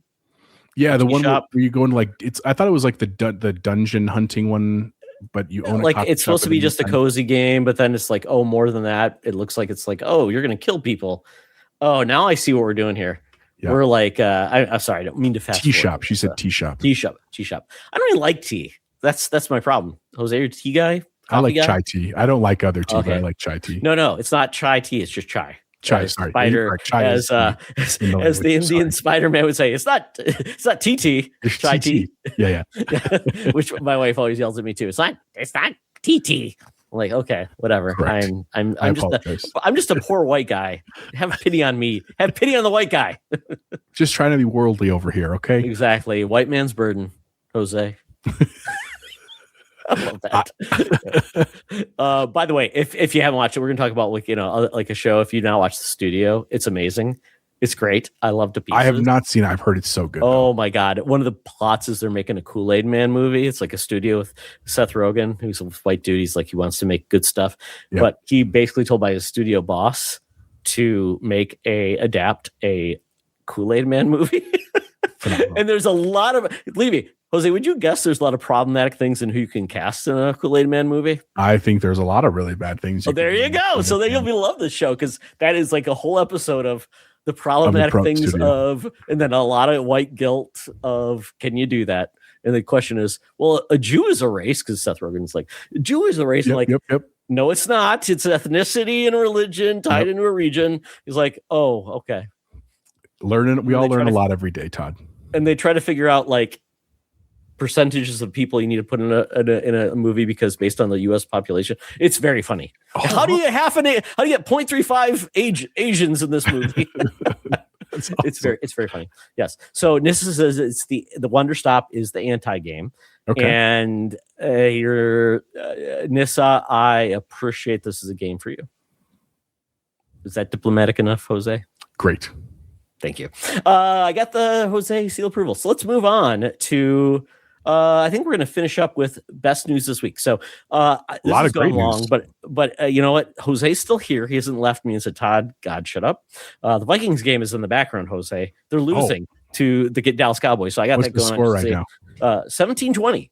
They're playing at home. At least there's a game, though. You're close, The Cowboys are at the 30-yard line of the Vikings, and it's 17-20 in the third quarter. So we're still in it. You got time. JJ hasn't imploded, so we're good to go. So at this point, we had the Game Awards, which I'm no longer going to call the Game Awards. I'm just calling them the Game Trailers. Winter Edition. With some awards that get handed out, and the rest is a laundry list that could have been an email. And there we go. Yeah. And then somebody gets on stage and says, thank you so much 85 times. And Nintendo gets the Nintendo award. So there we go. Doug Bowser shows up one time to take all the credit and then go back in his hole. Yep. So with that though, but I do, before you hit that, the one of the biggest things this week was, and I'm going to pull up the trailer, the Supergirl trailer. So, Jose, what do you know about the Supergirl movie? I honestly, Todd, I know very little. I mean, so full disclosure, Supergirl on the CW, loved that show. So there was a period of my life a couple of years ago where I was trying to like run every day, and it went well. It went okay for like a month or so.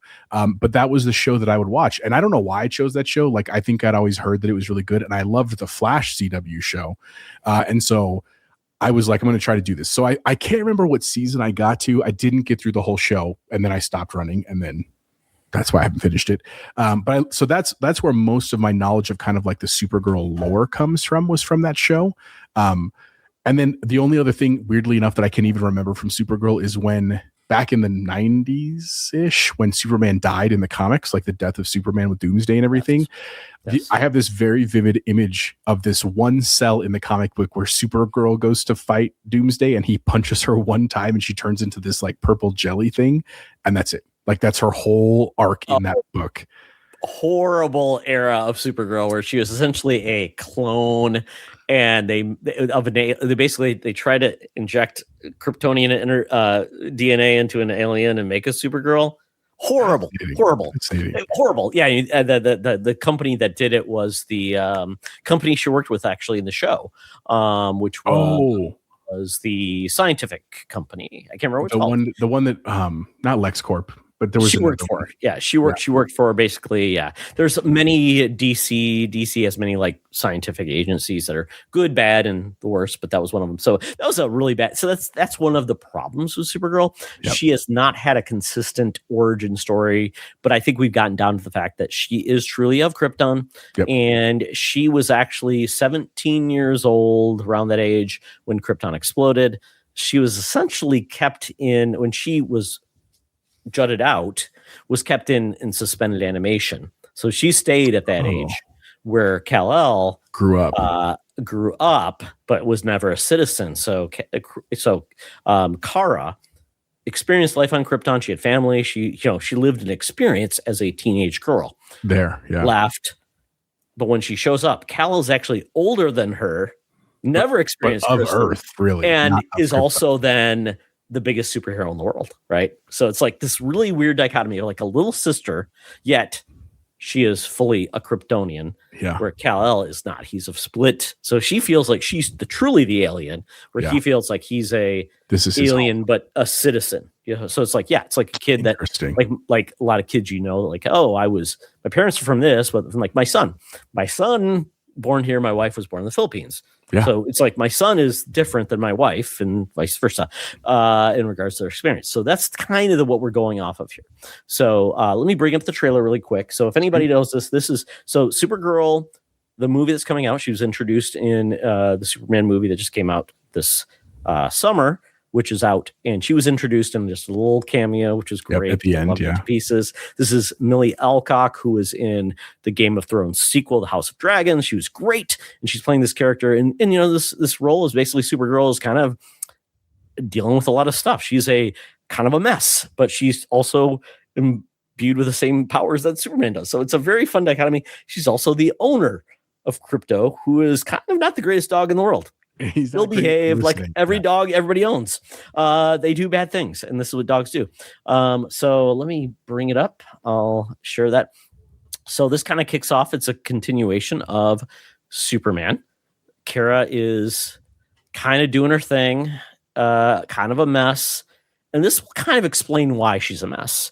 She kind of doesn't give a F, as we would say. She's kind of in her 20s, kind of trying to do the right thing, but she kind of screws up. Doesn't have the same, Kansas upraising that Clark did, Americana, all those things. And so one of the things about this movie, it's based on a book called Supergirl, Woman of Tomorrow. Amazing book by Tom King. It's like 3 years old. It's amazing. Like, she goes to a planet to get drunk. She has to find a planet with a red enough sun. Yeah. So she can lose that ability to not get drunk, because Superman can't get drunk because the yellow sun takes that away. So she goes there to get ripped and celebrate a birthday, because she's dealing with some like issues with losing everything she ever had. Her parents, her family, everybody. And she remembers that versus Clark doesn't. So this is kind of like it's kind of like The Hangover for Supergirl, but it's also a story of her trying to find her way. And so, not to give it away, but she is essentially helping this girl that you see find revenge. It's kind of like True Grit. If you've ever seen the movie True Grit. So think of this as True Grit, where she's kind of like the grizzled person, made some mistakes, helping someone looking for retribution for something horrible that happened to her family. Nice. And it's a great story. And the fun part about this is Lobo is in this movie. I would say was that Lobo that I just saw that one. It's Jason Momoa playing Lobo, which I love the pieces, because Lobo is one of those characters. He was right around the time that Deadpool got crazy. Lobo did as well. So there's the comic if you want to read it. It's an amazing comic, great story, great illustrations, and the fact that this is coming out and they're going this way, I hope it does great. I hope people stop judging a movie based on the gender of the hero in it. Yeah, just enjoy the film, man. Exactly. I think it's going to be great. She was awesome. I don't know. Did you watch the Superman film? Oh yeah, I enjoyed it quite a bit. I actually really like that they didn't spend so much on the origin piece of it, and we got to just more of the modern stuff. Not that it's a great origin. I love it. I've just seen it like 3 or 4 times. Everybody knows it. I just want to see some more stuff. So I love that they brought in like the Lantern Corps and Hawkgirl and stuff like that. So I'm all about it. Yeah. I can't really talk about anything else because I know we're going to get a Lanterns trailer very soon. Sweet. So it's not worth talking about right now what they showed, which was just a teaser for like 2 seconds. So that is kind of like my big thing I wanted to talk about this week. Other than that, just then we can get into like things that came out for the Game Awards or the Game Trailers Winter Edition. Jose, make me sure I stay on that. So with you, what were your big like, wow, this just blew me away? So there were, I wrote a couple down on the show notes. There were lots of things I saw that I liked and some things I was intrigued by, but the big ones for me, I already talked about, I'm a horror guy. I was really excited to hear a little bit more about Resident Evil 9. Like, I'm at about the point where I'm going to stop listening to stuff where I just want to enjoy the game. But the piece that I really liked was that they talked about they're going to have kind of 2 different stories and 2 different game types. So if you take I can't remember the girl character's name right now, but if you take her story, hers is much more of the traditional. Scared Girl, I believe is her official name. Oh, is it really? Scared Girl, Secret Agent. It's a true survival horror, right? So very hard bosses, limited ammo, dark and scary corridors. And if you take Leon's story, it's like action Resident Evil. So like that actually really will make me want to play both of the games. I was one of the few people that I didn't love it, but I certainly didn't hate Resident Evil 6. I like that you got to play these different stories that all intertwined. And so I don't necessarily need like 6 of them. I think 2 is plenty. But I'm really excited for that. The other big news, I really liked the Star Wars Fate of the Old Republic trailer. I know right after the show, we got kind of news that it's many years away still. So that's a little bit of a bummer. But at the same time, I have so much to play, Todd. I'm not really. Wait, Jose, I believe it's called FOTOR. FOTOR. I put it in there. SW FOTOR. Which is just weird. It's like, is that fake KOTOR? That's what it feels like.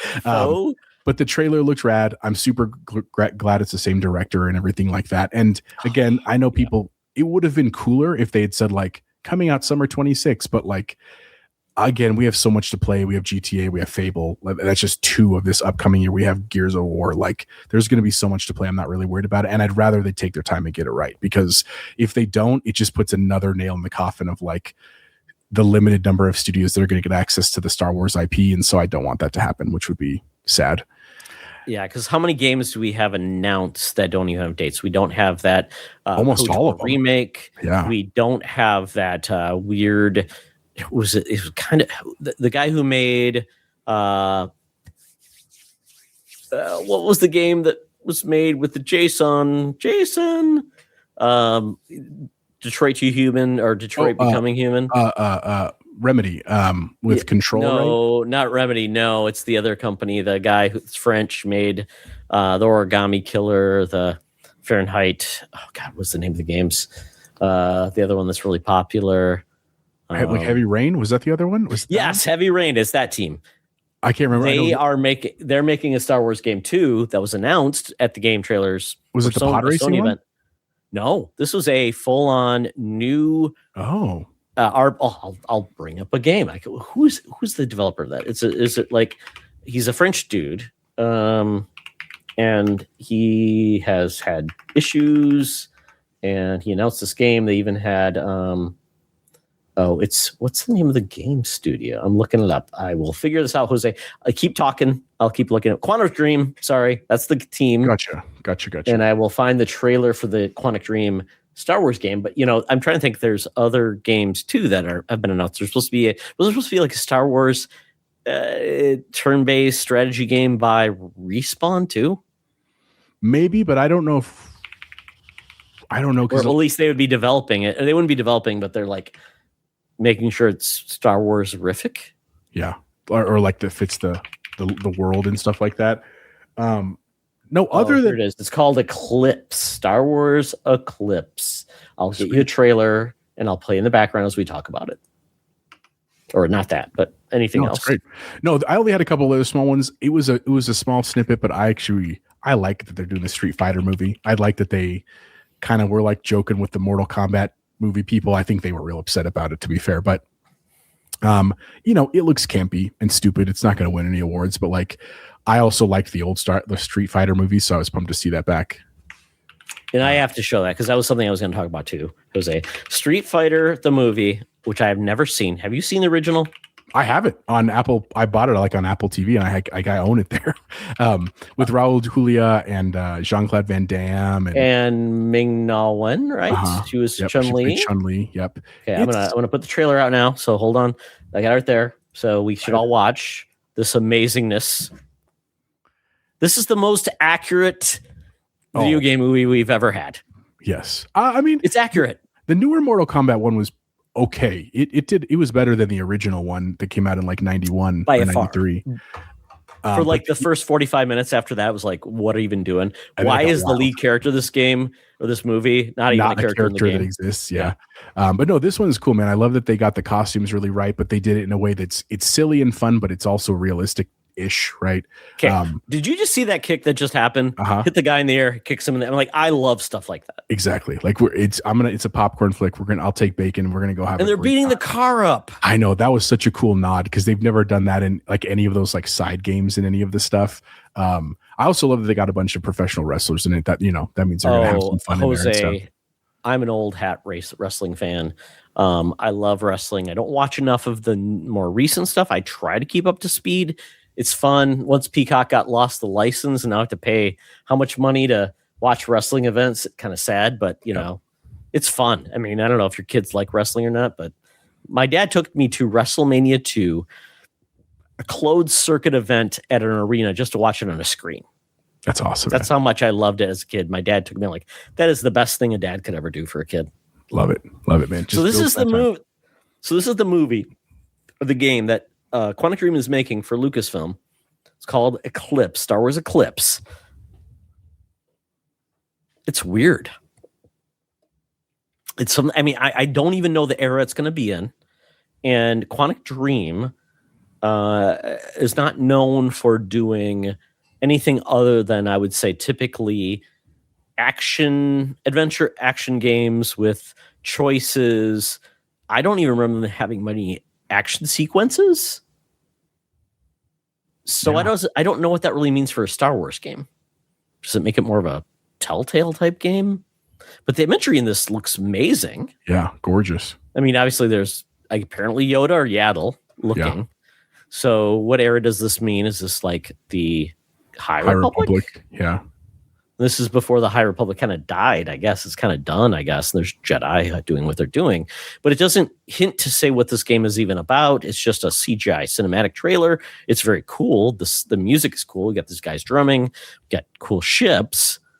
And we've got, what are those guys called? The Trade Republic? Yeah. Who are very problematic. Yep. We don't need them to actually talk again because it sounds very racist. And then we got an army of creatures. I don't even know if they weren't even droids, were they?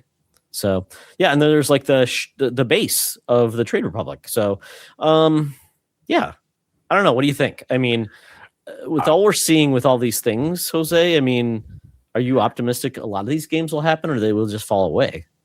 No, I'm optimistic that they're going to happen. I think it's one of those, again, I want them to take their time so they do a good job. It's a gorgeous trailer, and I love that it's gorgeous. Same with FOTOR, right? That looked like a cool trailer. But Dan made the point of like, it is a little frustrating when I would love a little gameplay, just because, like you said, it would be nice to be able to gauge what kind of game this is, and not that if it's like a Telltale, I won't play it versus if it's an action game or anything like that. But just when it's almost like a movie, that's cool. But it's hard to get excited after so many of them because they all look so good, and then the game could be so very different, right? And so that's the part that is a tiny bit frustrating, but overall exciting. What do you think? I really want, and I think because of with Casey Hudson coming back, that gives me hope because he got off of the Mass Effect BioWare engine because that ship is going to crash if Mass Effect doesn't perform. So I'm glad he gets to do what he wants to do with a series that he obviously knows very well, and I'm very excited for that game. Other than that, with Star Wars, I don't know. I mean, I think the racing game is going to do well. It's not just pod racing, so that's gone well. It's just not for me. I don't really get into pod racing. I don't really get into racing. But if you are, that's awesome. Yeah, or if you love by the Criterion team, right? Yeah. So that's really cool that we finally have some people making stuff that know how to make racing games and exploding things. If there's a crash mode in the Star Wars racing game, Jose, that'd be fun. Everybody would be so excited, and that sells like 10 million more copies, right? Yep. Yeah. One of the games I did want to talk about that I don't know if you were going to talk about is called Bradley the Badger. I go ahead. I didn't have that on my list, but go ahead. So this game is by the guy who worked on Mario versus Rabbids, which I think is so hilarious. I didn't like the game because I'm not like a big turn-based guy. And this game is an action platformer, but it's tied to gaming parody. When was the last parody game you remember? Conquer, probably. How about, you remember a game called Max Hazard? I remember the game. I never played the game, but yes, I do remember with that like Patrick or Doogie Howser did the voice, and so did Neil Will Patrick Arnett. Harris. Nice. Yeah, and it was kind of like a goofy, like kind of over the top, kind of like a Duke Nukem type guy. We just haven't got a lot of those that have been successful. But Bradley the Badger is doing it differently because they're taking like essentially a mascot, but they're putting him in Cyberpunk, or they're putting him in like Grand Theft Auto. So let me get a trailer really quick, because I think you get really talented people that can do anything they want, but then you put it in a way that kind of brings more people into the mix versus just saying it's a Nintendo game, and it makes me interested. So this is what the trailer was that we saw, and it looks like 8-bit. We've got almost looks like an amiibo. We got Bradley the Badger, who looks just like a Nintendo character, and he's happy. I mean, he's like Conker before they made him a drunk. Yep. Yeah. And then he looks out and the world's changed. And guys, watch on YouTube if you're not already, because I don't know why you would, because we're showing so much on the screen. And there's Nissa saying Bradley. Yes, it's Bradley. But it was unexpected. And then he goes into a Badgerborn, which is Bloodborne, right? It's horrible world. I love spooky game experiences. And he's taking out guys. And that's awesome. But like they're exploding, like not exactly family friendly in a lot of ways, and then waiting for a review, so it's making fun of games. He's holding a controller, and now he's manipulating, making furniture, and I like that. It's a cool gameplay element, right? And then, what else can he do? Oh, he can throw things at an explodability. Cybrid Badger. That's awesome. And he can turn into objects. I mean, what is this even? The Last Badger. Last of Us. Right there. Yep. Oh my goodness, he turns into a truck. This is like Kirby, and I don't even know what you can do. Is that like Katamari? Like, can he absorb things, or he just rolls? Maybe, or he changes his own state. It looks like. I don't even. Oh no, he's a human. Oh, that's amazing. Is that a gameplay part? Can you imagine that? I hope so. That's. Or is it like meta? Is it like meta? Like, am I the Badger? Oh no, he's dressed up like a badger too. I love it, man. Oh no, is he gonna have to develop a game? Where you wake up in someone's house, or maybe that's his creator. It could be. Oh my, I love this. Oh my goodness. So this game made me smile because I feel like it's a game that just out there to have fun. It's like, this is why I love games, because we always see something new that was like, I didn't even think this was possible. Absolutely, right? Man. That's great. I hadn't seen that trailer, honestly, because I didn't get to watch the show live. I was watching it all post, but man, how could you, Jose? It was 3.5 hours long. I know. And only 20 minutes of that was the words or whatever they called them. And other than that, it was like Jeff Keighley talking about the Muppets, or Miss Piggy having a song with Ralph. Anything else you wanted to hit on? Just the other two that I was excited about were, I really love that they brought Tomb Raider back. Like, they're doing a new Tomb Raider, and they're basically remaking the first one in like a modern engine. I'll be honest with you, I never played the original one. Chance did, Bubble Boy did. He was a huge Tomb Raider dude. Wow. But I'm excited to go do that. And then the other one, it was just really nostalgic, like the Mega Man. And I didn't even play that much Mega Man as a kid, but I thought it was such a lost IP that they haven't really used. They tried to make it like 3D and stuff, and anyway, so yeah, Tomb Raider I'm really pumped for because it looks gorgeous. I liked the new Tomb Raiders. They were like really gritty and fun. I like that this is kind of I don't think it's a continuation of that character, but they're just more Tomb Raider, it's like what's the PlayStation equivalent with Nathan Drake, Uncharted. It's like Uncharted. It's just fun games, dude, and cool lore and stuff. I don't need them to make sense. I just want to go have a good time. And so really excited for both of those.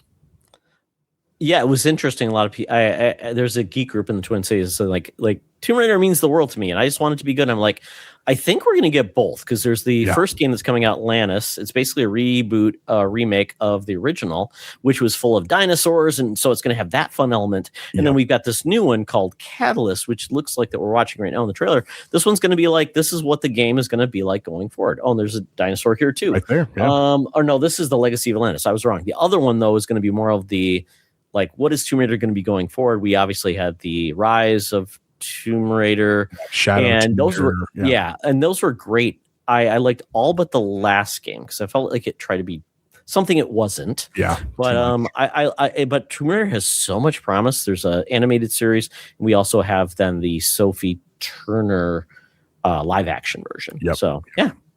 And the movie, I never saw the most recent movie. I heard it was good though. It was good, man. It was fun. Again, is it not winning awards, but if you're going to have a good time, as you should be, you're going to have a great time.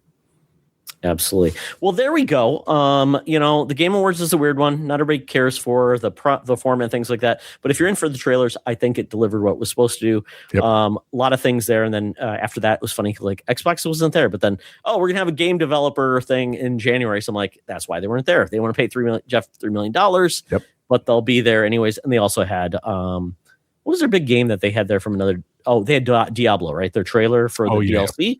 So they were there. But they weren't there in regards to that place because they're like, hey, we're going to have a big show. Come and show us. And we don't have to be charged $3 million for 1 minute trailer. So there we go. So, Jose, thank you so much for being on. This was a hoot. I love talking to you about all the things you love because you love really cool stuff. So because we don't want to be limited just down to gaming. And I think you're more than that, just like most of your co-hosts. Yeah. We love to talk about awesome things. I'm glad you guys talk about a little bit on your show, but you only have like so much time. So I'm glad we get to talk a little bit more about everything you love. Absolutely, man. Well, Todd, I appreciate you being here, man. It's always great to talk with you. Just you like in the way that my family would say is like you're good people, right? Like it's just down to earth, work hard, and I appreciate hanging out with you and talking about the fun stuff. Again, it was a really nice way to just start the weekend ready for a long week, reminding me that there's lots of great stuff out there, and it's been an exciting week. And in just a couple days, we get to finally dive into leisure, right? Like leisure is an important part of life, especially as you get older.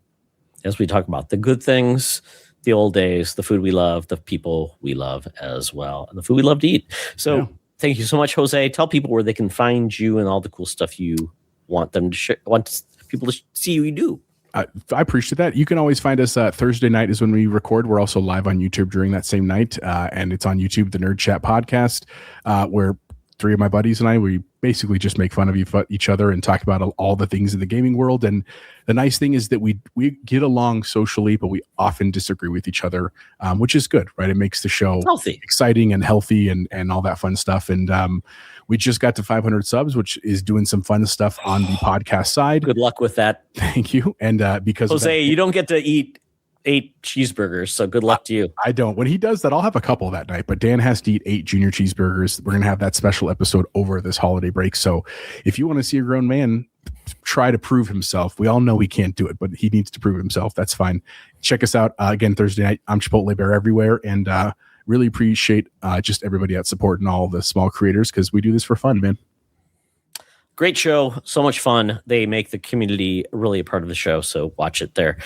Just to avoid some of the takes that are there because, Dan can't help himself. We got hot and I would say everybody should get a pass on this. Just make get at the 8, but make one big 8 patty with burger with cheese and bacon into one event. Just make it big, but don't get rid of most of the bread. That's all I'm saying. Ooh. Oh, well.